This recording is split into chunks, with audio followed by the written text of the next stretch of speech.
When people hear fire damage, they picture blackened walls and burnt beams. But here's the truth. What you see isn't even half the story. I'm Scott with Insurance Claim Recovery Support Public Adjusters, and every large fire loss tells four stories: fire, smoke, soot, and water. The fire burns and warps the structure. Smoke creeps into walls, insulation, and air ducts. Soot settles like toxic dust on every surface, even electronics. And water? That stuff that saved your property can now destroy your floors, drywall, and wiring.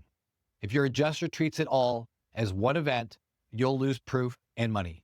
Each type of damage needs its own documentation, testing, and line items. Otherwise, you're leaving money on the table.